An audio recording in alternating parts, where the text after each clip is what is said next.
السلام عليكم ورحمة الله تعالى وبركاته. بسم الله، اللهم صل يا ربي على سيدنا محمد وعلى آله وصحبه وسلم تسليما. في الفيديو هذا إن شاء الله رانا حنكملوا على l'exercice توجور تاع la probabilité اللي رانا ديجا مدينا les rappels utiles pour la résolution تاع l'exercice، ودرك نفوتوا مباشرة للحل تاع التمرين. Donc l'énoncé, on sait que dans certains boîtes email, 5% des courriers sont des spams. On met au point un test permettant de détecter si ce courrier est un spam ou non. Donc, lorsque un email est réellement un spam, la probabilité pour que le test soit positif est de 0,9. En revanche, lorsque l'email n'est pas un spam, la probabilité que le test soit négatif est de 0,82. Donc, on a comme remarque, on note que S, l'email est un spam, ou T, le test est positif. Donc, il y a deux événements aléatoires, les notations. Il nous propose d'utiliser l'arbre pondéré. La première question, c'était calculer la probabilité de et en déduire la probabilité de T. La deuxième question, c'est calculer la probabilité dans les deux cas suivants, la probabilité qu'un email soit un spam lorsque un test s'était révélé positif et la probabilité qu'un email ne soit pas un spam alors que le test était négatif. La troisième question est sur est-ce que l'événement S et T, les deux événements S et T, sont-ils indépendants? Il demande qu'on justifie. Donc, le fait qu'ils disent qu'on sait que dans une certaine boîte mail, 5% des courriers sont des spams, c'est-à-dire que sur 100 mails, on a 5 qui sont des spams. Donc, c'est la probabilité que le mail représente un spam. Donc, si on considère que on reçoit des emails, donc ou bien c'est un spam, ou bien ce n'est pas le cas. Donc, on a deux situations qu'on peut représenter par l'arbre de cette façon-là. Donc la probabilité que l'email est un spam est de 5% qui représente 0,05 de probabilité. En revanche, puisque S bar est l'événement contraire, c'est-à-dire que l'email qu'on a reçu ce n'est pas un spam, donc ça sera 1 moins 0,05 et ça va donner 0,95 de probabilité. Le fait qu'ils disent lorsqu'un email est réellement un spam, la probabilité pour que le test soit positif est de 0,9. Donc, en fait, c'est une probabilité conditionnelle. Aussi, il nous informe que lorsque l'email n'est pas un spam, la probabilité que le test soit négatif est de 0,82. Comment on va représenter cela?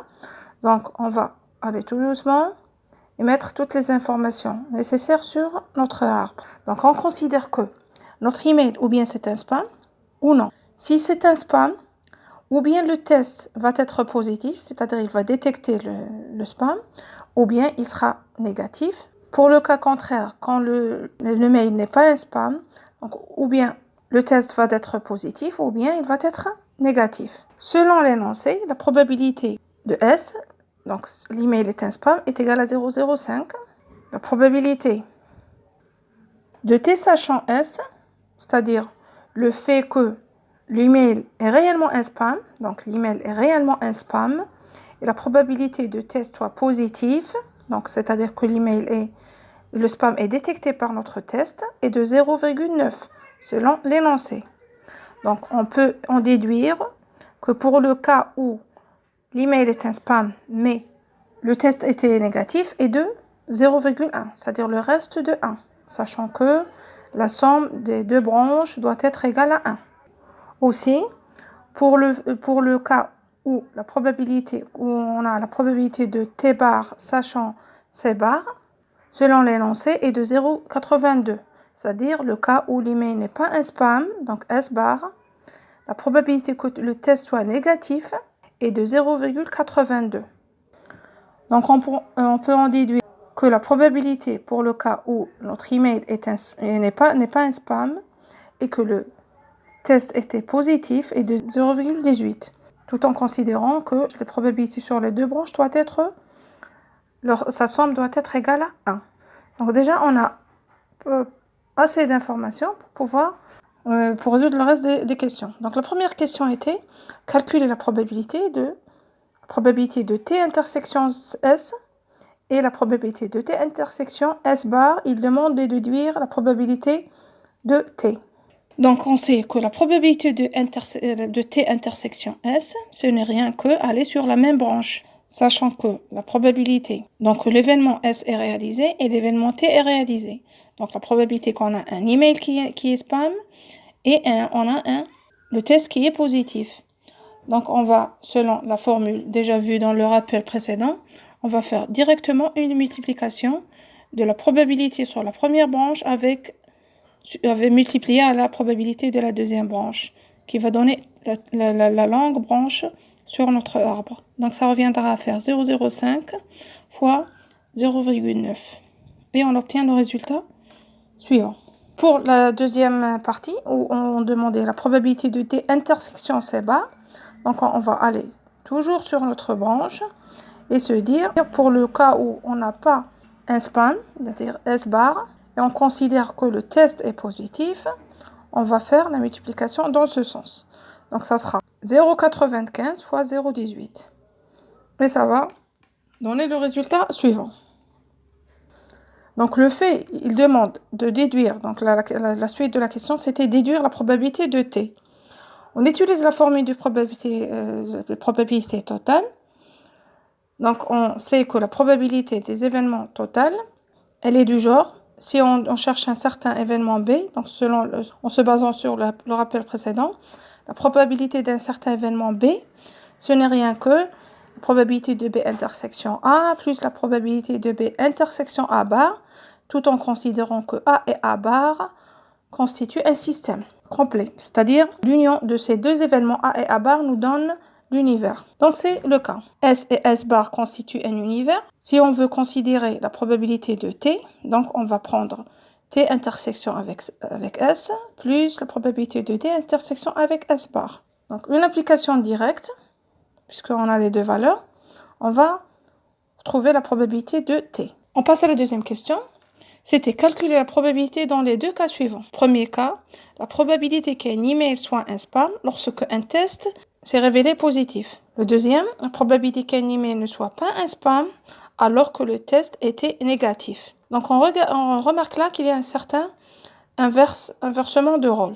Le test s'est révélé positif et dans la deuxième partie, le test était négatif. C'est comme si on va considérer le test et depuis le test, on va essayer de calculer la probabilité du spam, si l'email est un spam ou non. Donc, on ira tout doucement. Donc, toujours, on va considérer que le test, la situation du test, et de là, on va déduire la situation pour l'événement S. Est-ce que notre email est un spam ou non? Donc, on sait bien que la probabilité de T intersection S, on l'a déjà, et la probabilité de T, on l'a déjà calculée aussi, donc dans les questions précédentes. Donc, on va considérer, donc comme si on va regarder notre arbre du sens inverse. Donc, on va considérer que le test est positif et on va chercher le cas où l'email est un spam. Donc, ça revient à calculer la probabilité de S, sachant T, que l'email est un spam, sachant que le test est positif.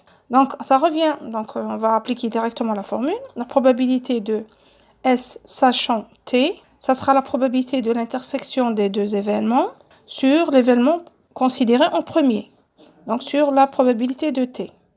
Avec une application directe, on va reprendre les deux valeurs et faire notre calcul. Pour la deuxième situation, B, donc probabilité qu'un email ne soit pas un spam alors que le test était négatif. Donc on va considérer que le test était négatif et on va chercher le cas où l'email n'est pas un spam. Donc c'est-à-dire, ça revient à calculer la probabilité de S bar sachant que T bar. Donc avec une application directe, c'est la probabilité de T bar intersection S bar, donc l'intersection des deux événements, divisée par l'événement considéré en premier sur probabilité de T bar. Or, les deux valeurs ne sont pas connues. Donc, on ne les a pas calculées auparavant. Donc, on va essayer de tirer les deux valeurs. Donc, la première idée qui nous vient à la tête, c'est d'utiliser la probabilité complète. On sait que la probabilité de T intersection S bar plus la probabilité de T intersection S bar, ça donne la probabilité de S bar. Donc ça, c'est connu. Ça, cette partie-là, on l'a déjà calculée auparavant. On pourra en déduire ce qui reste. Et de là, on pourra se dire que la probabilité de T bar intersection S bar, c'est la probabilité de S bar moins la probabilité de T intersection S bar. Avec une application numérique, on va obtenir cette partie-là.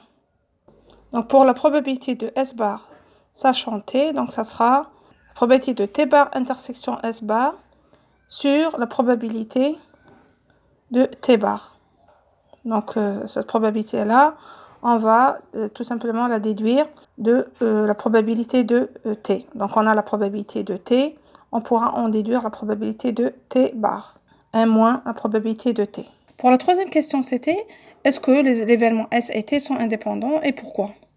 Donc, par définition, on a vu le rappel précédent, la probabilité de A intersection B, c'est toujours égal à la probabilité de A fois probabilité de B quand les événements sont indépendants. Donc, il y a la situation B est indépendant, donc là, ce n'est pas le cas. Si B est indépendant de A, on a la probabilité de B et la probabilité de A. Qui reflète la branche je vais dire que A est réalisé et B est réalisé, c'est-à-dire l'intersection entre les deux événements. Donc, je vais le calculer en faisant probabilité de A fois probabilité de B. Si ce n'est pas le cas, c'est-à-dire si la probabilité de B n'est pas libre, elle dépend de A. في الحالة هذه غادي نديرو probabilité de B sachant A. Comme l'exemple اللي راني هنا حطيته. Donc, et on aura la formule qui va changer.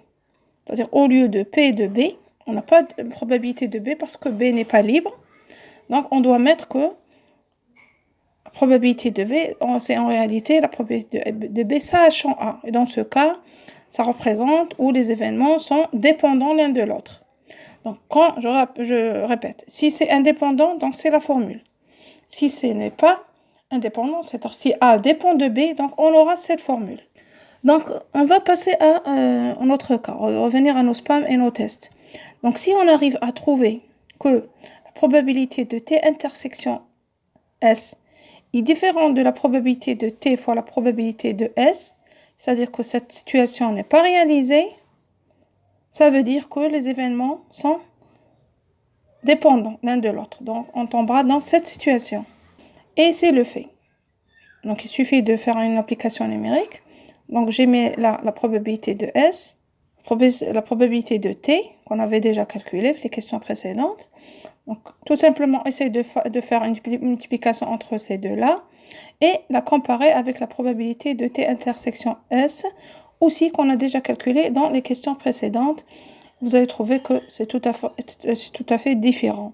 Donc, nos événements ne réalisent pas cela, ne sont pas validés pour cette formule, donc ils sont dépendants l'un de l'autre. Aussi, c'est possible de faire directement.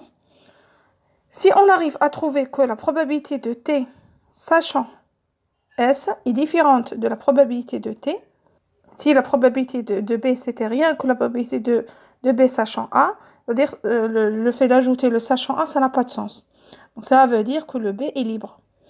Et de ce fait, on va dire que le A et le B sont indépendants. Or, dans cette situation-là, la situation Tanahaka, ce ne sera pas le cas. La probabilité de T sachant S, elle sera complètement différente de la probabilité de T. Donc, dans ce fait-là, on va se dire qu'ils ne sont pas indépendants. Donc, l'un dépend de l'autre. Donc, vous allez faire carrément la comparaison en direct et on va trouver que c'est différent. L'énoncé اللي بدينا منه c'était هذا هو. Je vous conseille de le refaire tout seul. Alhamdoulilah, وصلنا لنهاية تاع الفيديو هذه. Donc, on a fait la résolution de la première partie de l'exercice 1, exercice 1 de probabilité. Donc, je vous remercie pour votre attention et la prochaine vidéo, Inch'Allah, je vous la partie B. Merci. Salam alaikum wa rahmatullahi ta'ala wa barakatuh.